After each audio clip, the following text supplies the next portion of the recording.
तो जनाब ये उन दिनों की बात है जब घूमना फिरना काफ़ी आसान हुआ करता था और मेरे एक बहुत अच्छे मित्र नरेंद्र भाई, जिन्हें आप ग्लोबल यात्री के नाम से भी जानते हैं, उनका भी अपना एक बड़ा ही अच्छा यूट्यूब चैनल है। उन्होंने मुझे आमंत्रण दिया कि मैं लखनऊ आऊँ और डिफेंस एक्सपो का मज़ा लूँ, डिफेंस एक्सपो देखूँ। काफ़ी मज़ा आया, काफ़ी सारी चीज़ें थी वहाँ। मैंने वीडियो भी डाली थी जिसका कि लिंक आई बटन में आ रहा है। जो लोग मुझे पहले से फॉलो करें उन्होंने देखा होगा, अगर आप नए हैं तो आप इसे आई बटन पे क्लिक करके देख सकते हैं। बहरहाल इस वीडियो में हम लोग लखनऊ की नज़ाकत और नफासत का जायका लेने निकले हैं। तो मैं और नरेंद्र भाई लखनऊ एक्सप्लोर करेंगे और आपको दिखाएंगे हमारी नज़रों से कि कैसा है लखनऊ। और हाँ, लखनऊ आए तो वहाँ की लजीज़ पकवान, इसे आप मिस नहीं कर सकते। तो लजीज़ पकवानों के लिए आपको मेरे दूसरे चैनल फूडी रॉबिन पे जाना होगा और वहाँ से आप लखनऊ की जो हमने एक से एक उम्दा डिशेस ट्राई की थी उसके वीडियोस आपको वहाँ मिलेंगे। तो चलिए वक्त ज़ाया ना करते हुए लेकर चलते हैं आपको लखनऊ के इस खूबसूरत सफ़र पे।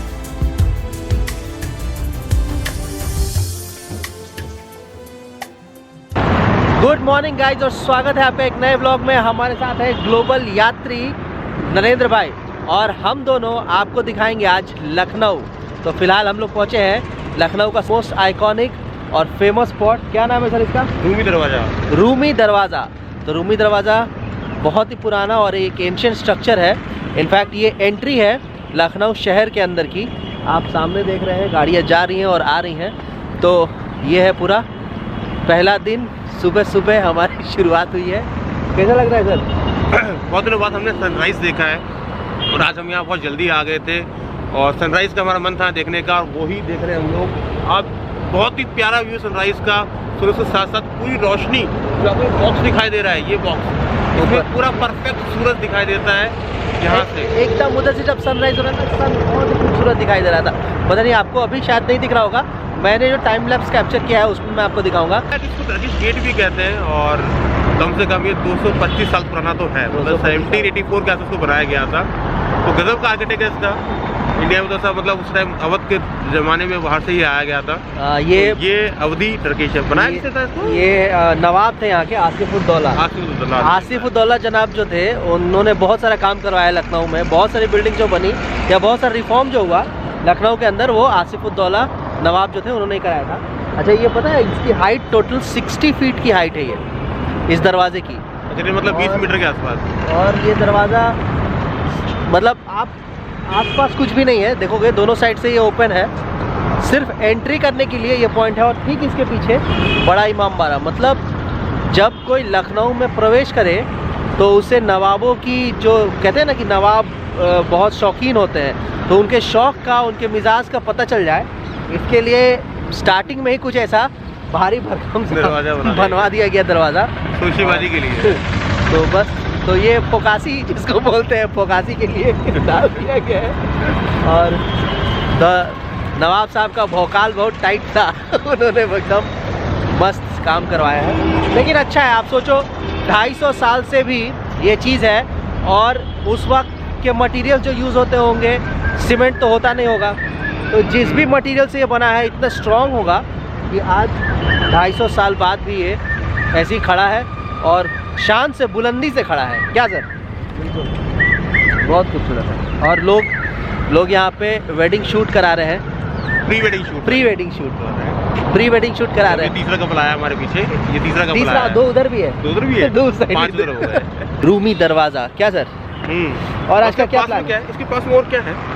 इसके पास में एक इमामबाड़ा है, बड़ा इमामबाड़ा, और भूल भुलैया है, उसमें में काफ़ी कुछ देखने के लिए है।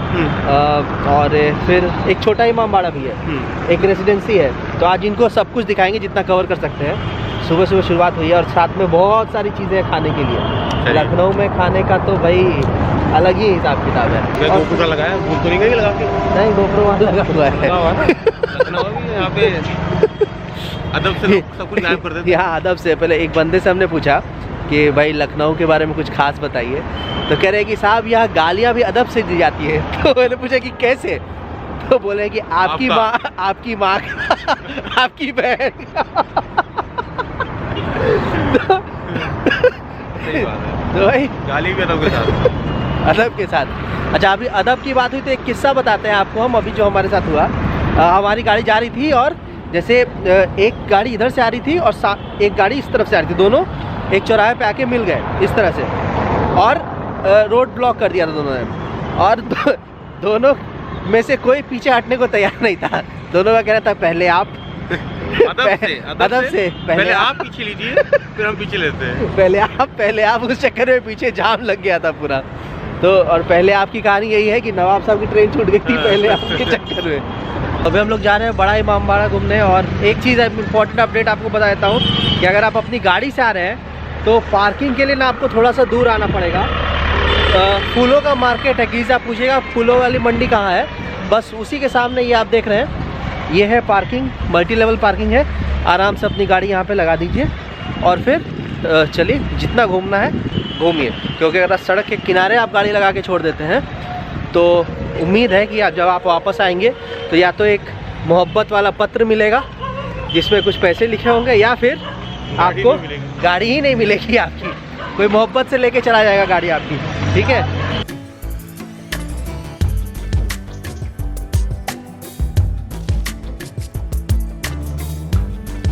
तो जनाब हम लोग पहुंच गए हैं बड़ा इमामबाड़ा। ये पीछे आप देख रहे हैं बिल्डिंग, यही है बड़ा इमामबाड़ा। 50 रुपए की टिकट है कंबाइंड की। क्या इसमें 2-4 चीज़ें हैं?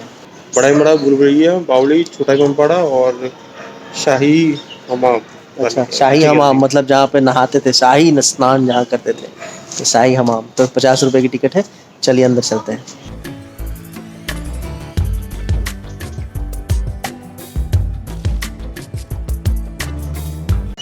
तो इसकी स्टोरी थोड़ी सी ये पता चली कि नवाब आसिफुद्दौला साहब ने ये इमामबाड़े का निर्माण करवाया था, और बहुत सारी स्टोरीज़ पता चली।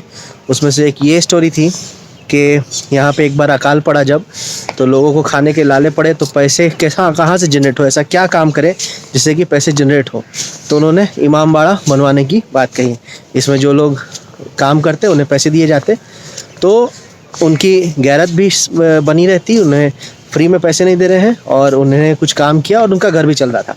इसमें एक और स्टोरी ये भी पता चली कि लोगों का एक्स्ट्रा मदद करने के लिए क्या किया जाता था कि इमामबाड़े को दिन में बनवाया जाता था और रात में तुड़वा दिया जाता था, तो ताकि ज़्यादा से ज़्यादा रोज़गार बने। साथ ही जो लोग दिन में काम करते थे और जो सोचते थे कि जो रात में काम करते थे, तो रात में एक्चुअली वो लोग काम करते थे जिन्हें दिन में थोड़ी शर्म आती थी कि भाई मैं ये वाला काम कैसे कर सकता हूँ, तो रात के अंधेरे में इमामबाड़े को तोड़ने का काम करते थे।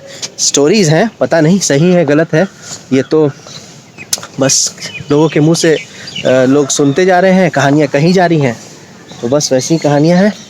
फ़िलहाल ये जगह काफ़ी खूबसूरत है, शांत है। सुबह सुबह आइएगा तो भीड़ कम मिलेगी, अच्छा लगेगा।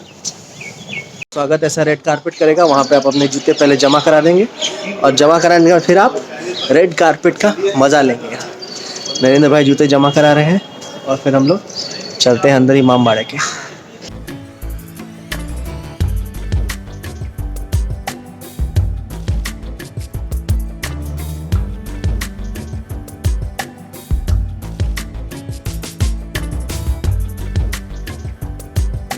तो आप देख रहे हैं ये जो मेन हॉल है, इसमें एक भी पिलर नहीं है, और उस वक्त सीमेंट तो होता नहीं था, तो उड़द की दाल और अलग अलग खाने पीने की चीज़ें, इन सबों से मिला के इसका जो सीमेंट जैसा लेप तैयार किया गया, फिर इस पूरी बिल्डिंग को बनाया गया है। और तब से अभी भी सोचिए आप, इतना मजबूत है, स्ट्रक्चर कितना हैवी है।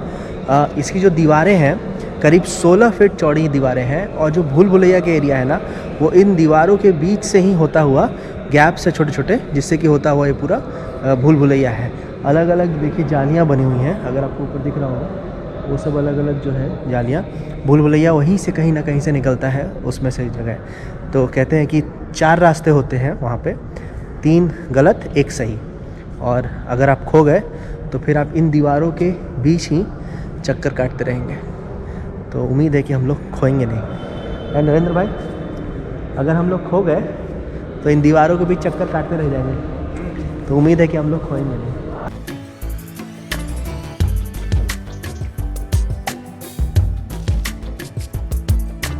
पिसा चूना, पिसा ईटा और कोयला, इस पे बना है पूरा ये। तो इसमें कोई लेंटर, कोई सरिया, कोई हाँ, चीज़ दिया देखिए होगा। 163 फीट